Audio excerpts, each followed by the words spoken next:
একজন বলল, ভাই আমি কয়েকটা গরু দেবো আপনারে। তো ওই ভদ্রলোক, উনি যেহেতু ওনার নাম প্রকাশ করতে চান, আমি নামটা বলছি না, আমার বললো যে আপনার গ্রামে যদি গরিব মানুষজন থাকে তো আপনি কয়েকটা গরু নেন। আমার গ্রামে গরিব মানুষ আছে, কিন্তু তারপরেও তাদের খাওয়ার সুযোগ আছে, তারা যার একদম নাই তার জন্য আপনার গ্রামে সবাই মিলে আপনার মাংস তুলে সবার বাড়িতে বাড়িতে পৌঁছে দেয়। কিন্তু জেলখানায় যে মানুষগুলো আছে সেটার কি হবে? আমি তাকে বলেছি, ভাই আমার জেলখানায় কিছু লোক আছে, ওদেরকে আপনার গরুগুলো দেন।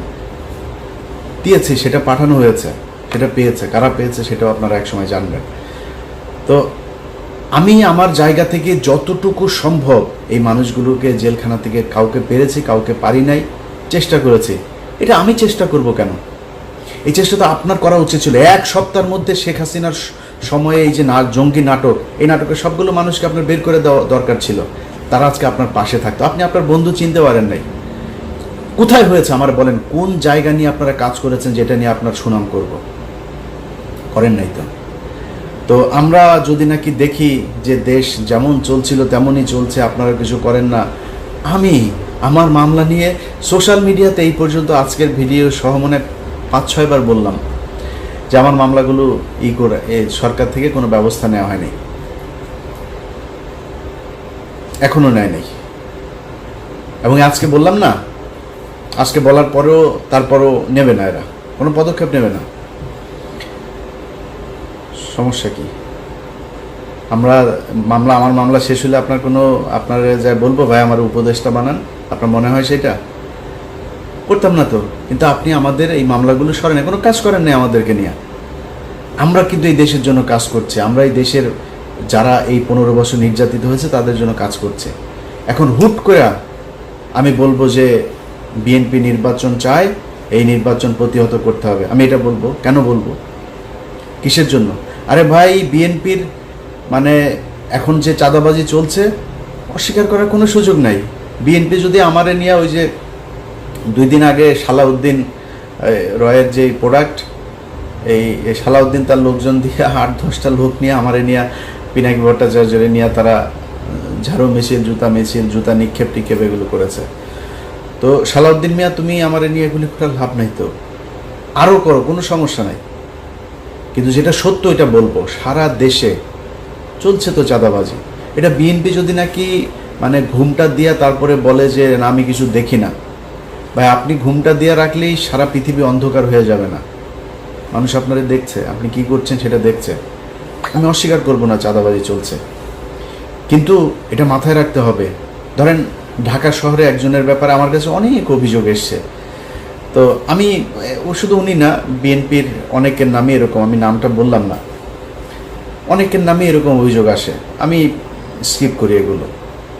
যেই ঢাকা শহরের যার কথা বলছি তারা নিয়ে ব্যাপক সমালোচনা।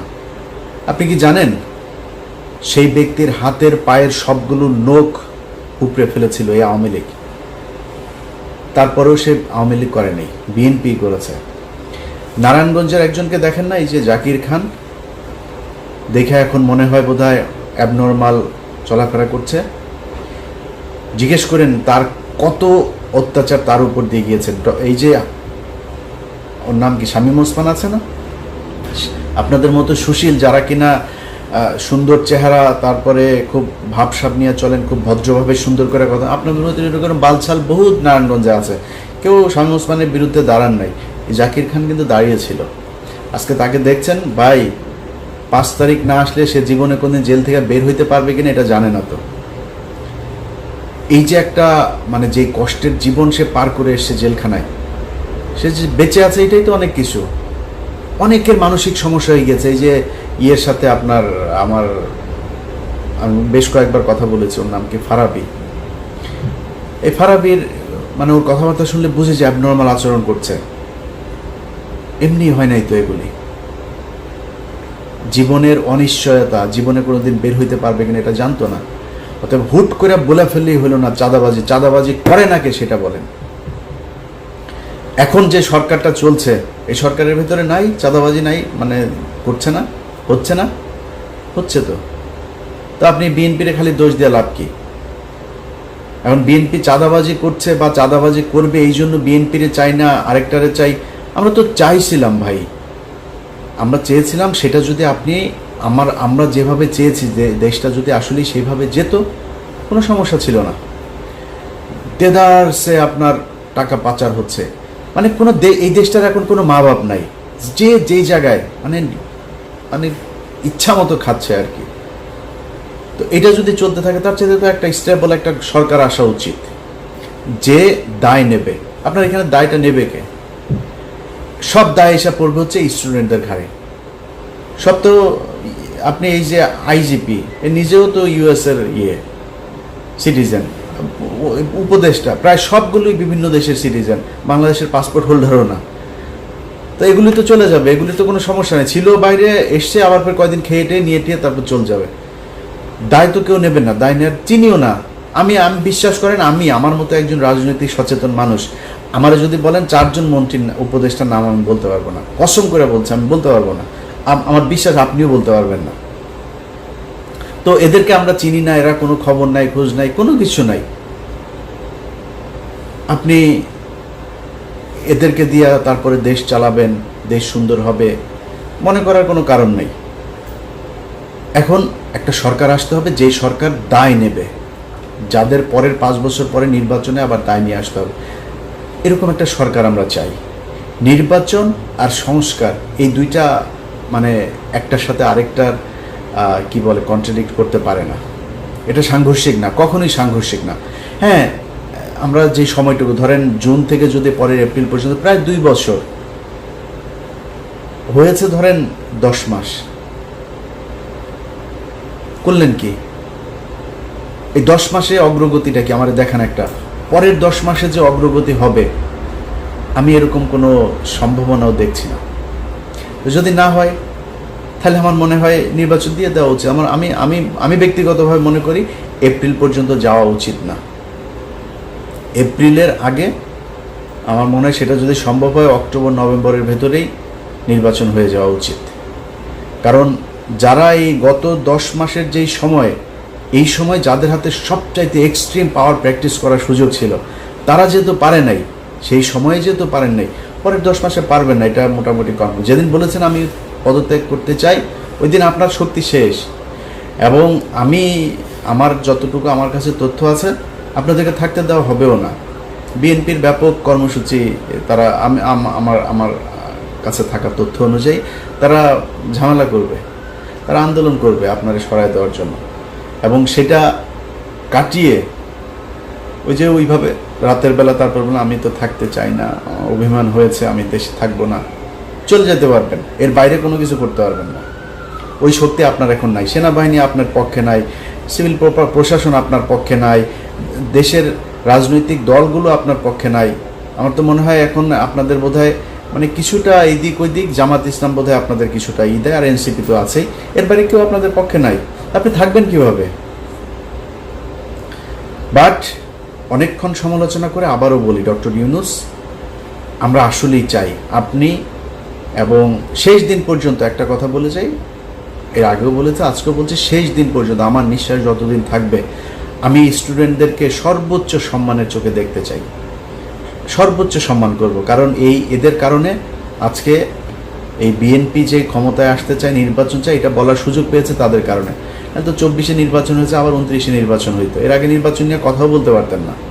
এদের কারণে এরা জীবন দিয়েছে, বিশাল খারাপ সময়ে তারা সাহস নিয়ে তারপরে এগিয়ে এসেছিল, যেই কারণে তাদের প্রতি সর্বোচ্চ সম্মান থাকবে। ডক্টর ইউনূসের প্রতি অসম্মান দেখানোর কোনো সুযোগ নাই। এই লোকটা ব্যক্তিগতভাবে আমাদের দেশের কোনো ক্ষতি করে নাই। এই লোকটার কারণে গত 10 মাস যে দেশে যে একটা সরকার অন্তত আছে, সেটাও এর কারণে সম্ভব হয়েছে। আদারওয়াইজ যে ষড়যন্ত্রে গত 10 মাসে বিএনপি, এই আওয়ামী লীগ এবং ইন্ডিয়া করেছে, এই ষড়যন্ত্র কাটিয়ে ডক্টর ইউনূসের থাকার সম্ভব হতো না। সো তাকে একটু ক্রেডিট দিতেই হবে, এবং এই কারণে তার প্রতি সম্মান, সর্বোচ্চ সম্মান জানিয়ে বলছি যে ডক্টর ইউনূস আপনি দেশ চালাতে ব্যর্থ হয়েছেন। আপনি যেই শক্তি, যেই কঠোর হওয়ার দরকার ছিল সেটা হইতে পারেন নাই। আমি যদি এখন একবারে বলি যে বিএনপির চাঁদাবাজি, অবশ্যই হয়েছে চাঁদাবাজি, এই চাঁদাবাজির জন্য আপনি দায়ী, আপনার প্রশাসন দায়ী। কারণ কোনো দেশে চাঁদাবাজি হচ্ছে সেটার জন্য যেই পদক্ষেপ নেওয়া দরকার আপনি নেন নাই। আর ভাই তারেক রহমান লন্ডনে বসে থাকা সেইখান থেকে সে যে কয়জনরে বহিষ্কার করেছে এই পর্যন্ত চাঁদাবাজির জন্য, আপনি অতজন মানুষের চাঁদাবাজির জন্য আটকও করেন নাই। আপনার কাছে কেমনে আমরা আশা করব যে আপনি ভালো করে দেশ চালাবেন, কিছু একটা করবেন? অতএব আমি মনে করি যে বিএনপি এই নির্বাচন হওয়া দরকার। যেহেতু 10 মাস হয়ে গিয়েছে, একটা আমার মনে খুব এক মাস সময় যথেষ্ট একটা সব দলকে নিয়ে বসে একটা সিদ্ধান্তে আসা যে কিভাবে নির্বাচনটা হবে এবং নির্বাচন 5 বছর যে সরকার থাকবে সেই সরকার যাওয়ার পরে কিভাবে আবার পরবর্তী নির্বাচন হবে, এই জায়গাটায় ঠিক করে তারপরে আমার মনে হয় করা উচিত। আপনারা সংবিধান করতে পারবেন না, আমার মনে হয় না করতে পারবেন। তো এটা ঠিক করে আমার মনে হয় নির্বাচন দিয়ে দেওয়া উচিত। এবং নির্বাচন দিয়ে দেওয়ার পরে ডক্টর ইউনূস যদি চায় রাজনীতি করতে, এনসিপির প্রধান হয়ে তিনি রাজনীতি করুক, নির্বাচন করুক, মানুষই তো চায়, তাই না? মানুষ যদি চায় তাহলে আপনি প্রধানমন্ত্রী হবেন, আপনার দল ক্ষমতায় আসবে। আর যদি মানুষ তারেক রহমানকে চায় তাহলে তারেক রহমান প্রধানমন্ত্রী হবে, বিএনপি ক্ষমতায় আসবে। আমরা এই জায়গায় স্পষ্ট, এই নির্বাচন এবং সংস্কার এই দুইটাকে আলাদা করে, দুইটাকে সংঘর্ষ বাঁধিয়ে দুইটার মধ্যে বিরোধ তৈরি করার কোনো সুযোগ নাই। আপনারা সেটাই করেন। সবশেষ বিএনপিরে একটু বলে দিই ভাই, এই গত 10 মাসে আপনাদের নিয়ে যে কথা বলবো, আপনাদেরকে তুচ্ছ তাচ্ছিল্য করে আপনার বিরুদ্ধে কথা বলবো, আমার নামে অনেক ফেক আইডি টাইডি এগুলো বানায়, অনেক কিছু চলে, আমি বলি না এমন কথা অনেক জায়গায় করে।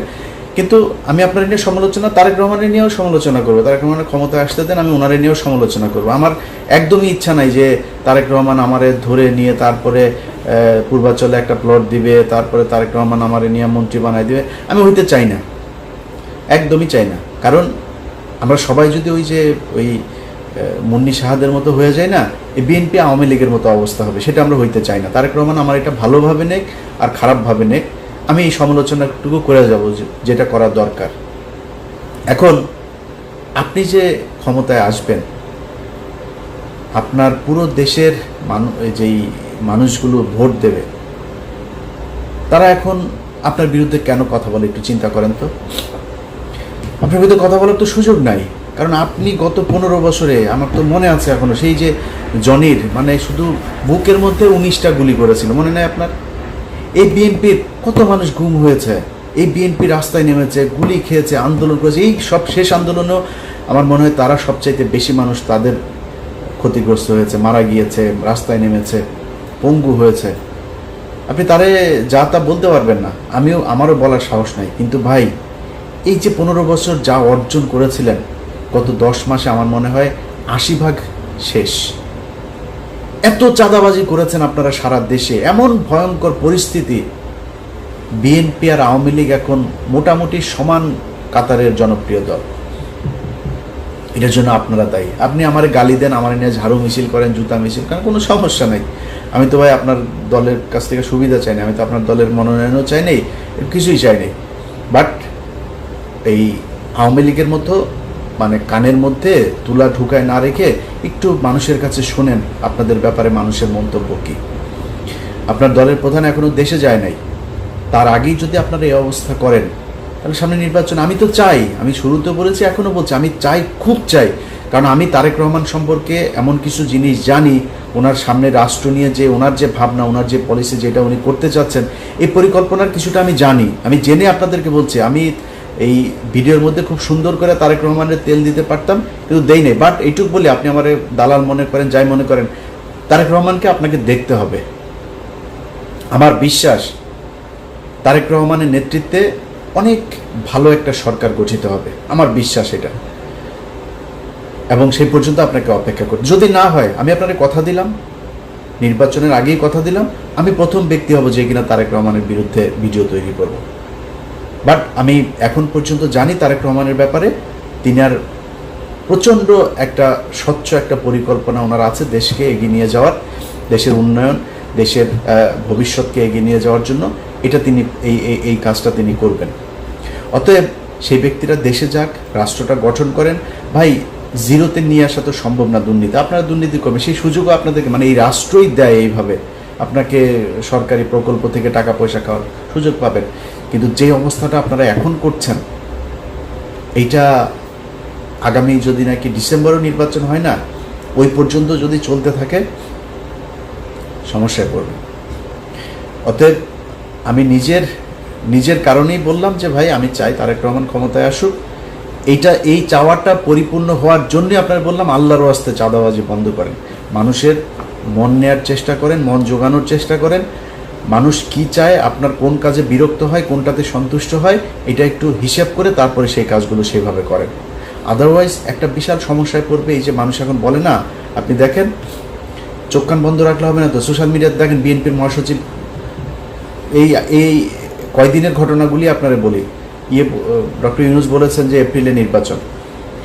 বিএনপির যেই কটা নিউজের মধ্যে আপনি যেই কটা ফেসবুকের পোস্টে আপনি দেখেছেন যে দেশের জনগণ এই জাতির উদ্দেশ্যে ভাষণে হতাশ, মানুষ নির্বাচন চায়, এই কথা যত জায়গায় বিএনপি বলেছে আপনি দেখেন হাহা রিয়েক্টের পরিমাণ।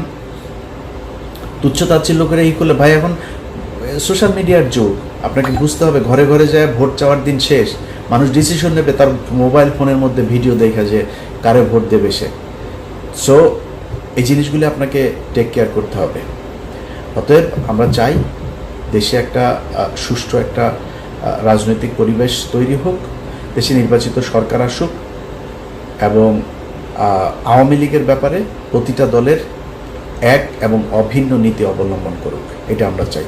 সবশেষ আবারও বলে যাই, ডক্টর মোহাম্মদ ইউনূস আপনার হাতে যে কদিন সময় আছে, আপনি সেই কয়দিন মানুষ যেই জিনিসগুলো চায় আমার মনে হয় আপনি সেই জিনিসগুলো করবেন এবং মানুষের প্রত্যাশা পূরণ করবেন। মানুষ আপনার কাছে যা চায় সেটা যদি আপনি করতে না পারেন তাহলে কিন্তু সব শেষে আপনার ব্যাপারে মানুষের যেই কনক্লুশন দাঁড়াবে সেটা আপনার